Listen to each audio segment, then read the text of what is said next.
Once you have a handle on the possibilities and the limitations of the iPhone and the iPad, you can free your imagination to create a compelling user experience. But what is a compelling user experience really? Because of the ease of use and the convenience with an iPhone or iPad, and its awareness of your location and the ability to connect seamlessly to the internet from most places, you can develop a totally new kind of application, one that integrates seamlessly with what the user is doing when he or she is living in the real world.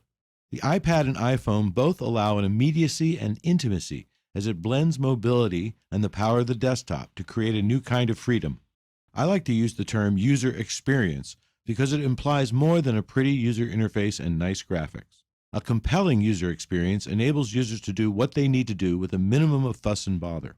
But more than that, it forces you as a developer to think past a clean interface and even beyond basic convenience, such as not having to scroll through menus to do something simple.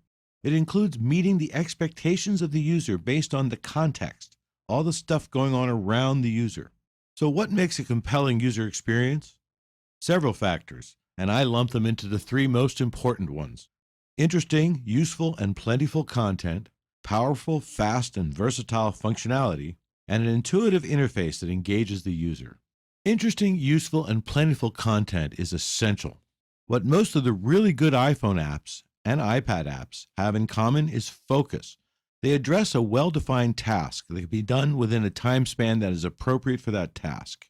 The point is, if you need to look something up, you want it right now. If you're playing a game while waiting in line, you want it to be of short duration or broken up into a series of short and entertaining steps. The point is not necessarily to create a lot of content, but to create compelling content that is useful at the moment. For example, you could use the MapKit framework to not only display a map, but to display the specific content in that map that would give your app some value. You can find, for example, the Hazard Map sample app in the sample code section. It uses the MapKit framework to display USGS earthquake hazard data on top of a map. The content is streamlined and focused on the fundamental task at hand. Hazard Map is running in the simulator, and you can use the simulator to do gestures such as unpinching to zoom in and dragging to scroll, just as you would on the iPhone.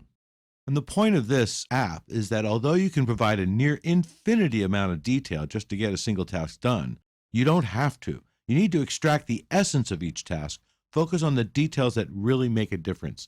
And in this case, it's earthquake data. A second factor in a compelling user experience is powerful, fast, and versatile functionality. When you're using a good app, every piece of the app is not merely important to the task, but also important to where you are in the task. For example, if you're trying to decide how to get to central London from Heathrow Airport, the app shouldn't offer detailed information about the tube until you need it. In Google Earth, for example, the functionality is in a popover for layers.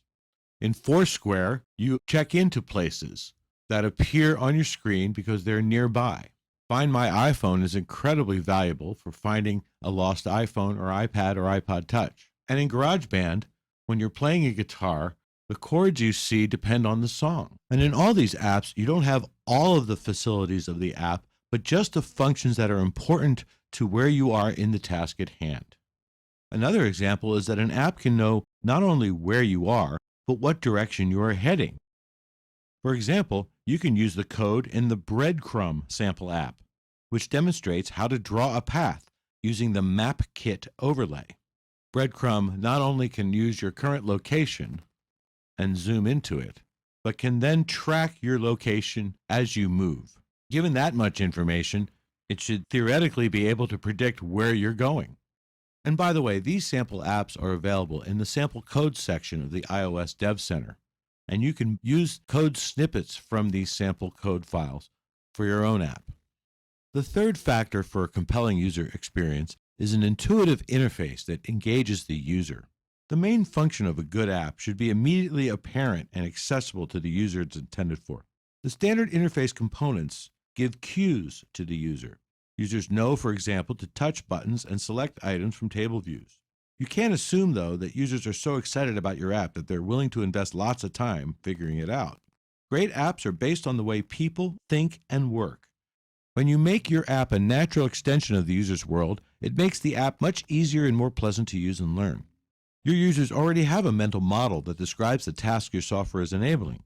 Users also have their own mental models of how the device works. At the levels of both content and user interface, your app must be consistent with these models if you want to create a superb user experience. Whenever possible, model your app's objects and actions on objects and actions in the real world. For example, Voice Memos starts immediately with the microphone image placed exactly where it should be for optimal voice recording. And there's an obvious red record button. ClearTune displays what looks like a chromatic tuner for tuning acoustic instruments or vocals, which is what it is. Both are simple and elegant for those who already know something about recording or tuning an instrument. All of these are based on physical counterparts in the real world. Another example is the Metronome sample app, which looks like a real metronome. You swipe it to get it going and tap it to stop.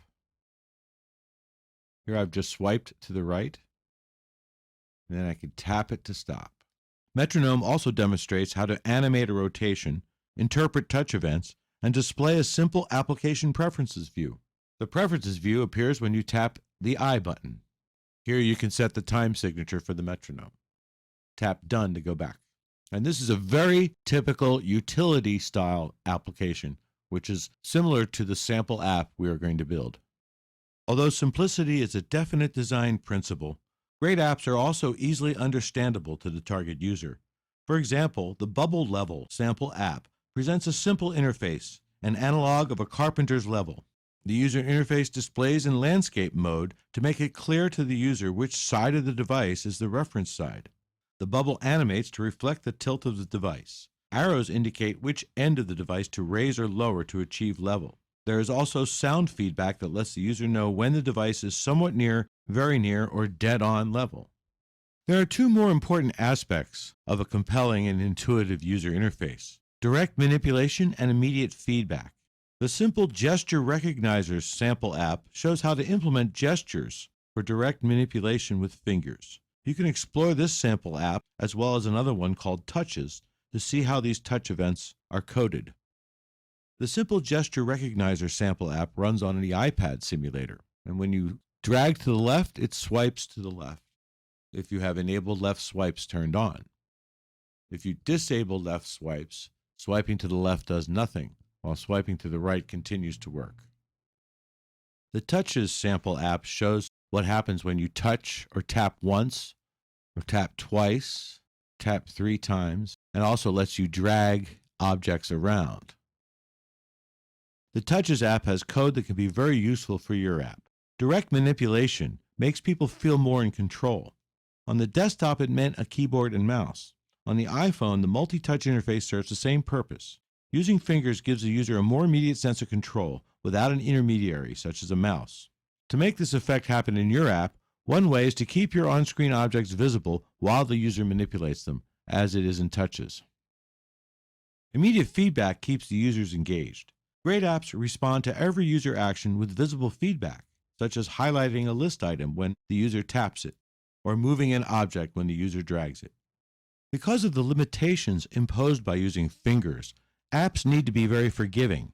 That's why you implement the undo or redo feature for those situations where the user has to enter text. The Simple Undo sample app shows how to implement undo.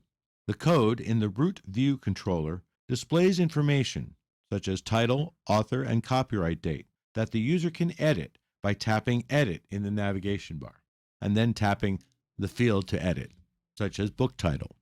When editing starts, the Root View controller creates an undo manager to record changes. So we start to type something, and then to undo that, we would shake the iPhone. Since we are using a simulator, we use the Shake Gesture option in the hardware menu. The Undo Redo dialog appears with undo typing and cancel buttons. Simply tap Undo Typing to undo it. The Undo Manager in the Simple Undo sample app supports up to 3 levels of undo and redo. You can take the code from the Simple Undo sample app and apply it in your app.